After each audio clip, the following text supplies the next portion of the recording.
ప్రేమోన్మాదం ఒక బాలిక ప్రాణాలని అతి కిరాతకంగా తీసింది.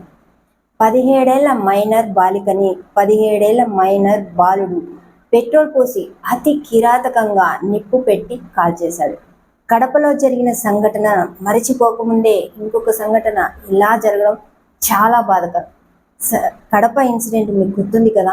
ఆ అమ్మాయికి నిప్పు పెట్టి వెళ్ళిన తర్వాత ఆ అమ్మాయి 80% కాలిపోయి ఒక బెడ్షీట్ కప్పుకొని ఒక చెట్టుకి ఆనుకుని కూర్చున్న దృశ్యం ఇంకా నా కళ్ళ దగ్గర కదలాడుతూనే ఉంది. మరో ఇన్సిడెంట్ ఇలా చేశాడు. ఈ అమ్మాయి అయితే మొత్తం బూడిదైపోయింది. ఈ ఇన్సిడెంట్కి సంబంధించిన డీటెయిల్స్ చెప్పబోతున్నాను. మీరు కనుక ఇంతకుముందు నా వీడియోస్ చూసి సబ్స్క్రైబ్ చేయకపోయింటే ఇప్పుడు సబ్స్క్రైబ్ చేసుకోండి. వీడియో ఎండింగ్ వరకు చూసి ఫీడ్బ్యాక్ ఇవ్వడం అయితే మర్చిపోవద్దు. నంద్యాల జిల్లా నంది కొరుటూరులో జరిగింది ఈ సంఘటన. ఆ బాలికది వెల్దుర్తి మండలం సామర్లకోటలో ఆ అమ్మాయి స్వగృహము. కల్లుగట్లకి చెందిన ఆ అబ్బాయి. వీళ్ళు ఆ అమ్మాయికి ఈ అబ్బాయి ప్రపోజ్ చేయడం జరిగింది. ఆ అమ్మాయి ఊరిలో 10th క్లాస్ వరకు ఆ అబ్బాయితోటే కలిసి చదువుకుంది. ఆ అబ్బాయి అప్పుడే తన లవ్ని ప్రపోజ్ చేయడం జరిగింది. ఆ అమ్మాయి రిజెక్ట్ చేసింది.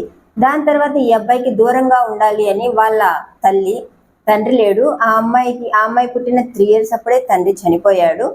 సో అప్పుడు వాళ్ళ తల్లి అమ్మమ్మ ఇంటికి పంపించింది. అక్కడ గొడవలు అవి అయ్యేసరికి దూరంగా ఉండాలి ఆ అబ్బాయికని అమ్మమ్మ గారి ఇంటికి పంపించడం జరిగింది. అక్కడ ఈ అబ్బాయి కొన్ని రోజుల తర్వాత ఆ స్కూల్ దగ్గరికి వెళ్ళి ఆ అమ్మాయిని కలవడం కూడా జరిగింది.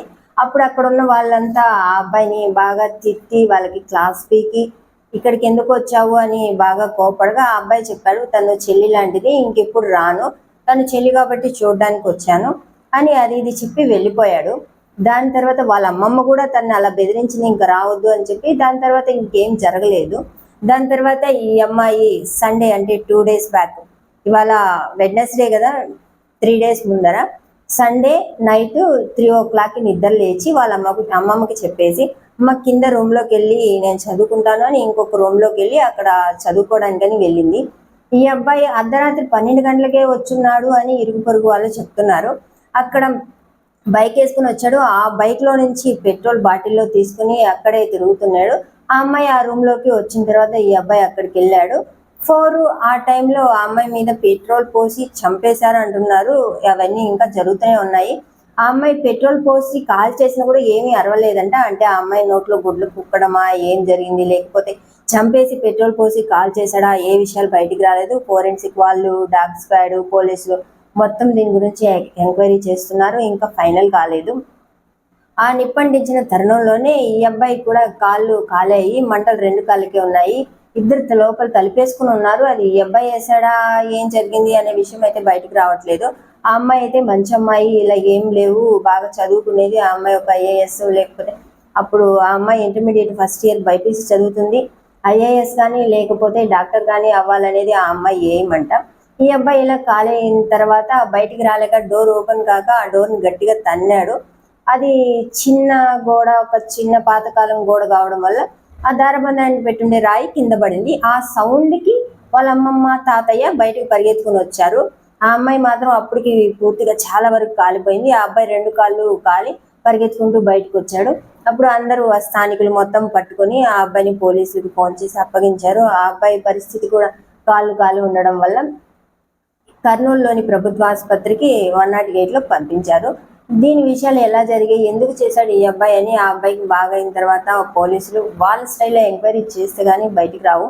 ఎంత ఆ అమ్మాయి ప్రేమించలేదు అని ఇంత దారుణానికి ఒడిగట్టడం, ఇంకా అమ్మాయిలు లేకుండా ఉన్నారా, లేకపోతే ఏంటి ప్రాబ్లం అనేది ఎన్ని చర్యలు తీసుకుంటున్నా కూడా వీళ్ళు మాత్రం ఇలా చేస్తూనే ఉన్నారు. వాళ్ళ అమ్మకి ఒక్కగాని ఒక కూతురు, హస్బెండ్ కూడా లేడు. ఇప్పుడు ఆవిడ ఎవరిని చూసి బతకాలి అనేది ఒక క్వశ్చన్ మార్క్గా మారిపోయింది. ఇలాంటివి జరగకుండా చూసుకోవడము మన బాధ్యత. ఇలా మన తల్లిదండ్రులు చిన్నప్పటి నుంచే పిల్లలకి ఇలా చేయకూడదు, అలా చేయకూడదు, అలా ఉండాలి, ఇలా ఉండాలని అబ్బాయిలకైనా అమ్మాయిలకైనా చెప్పుకుంటూ పెంచుకోవాలి.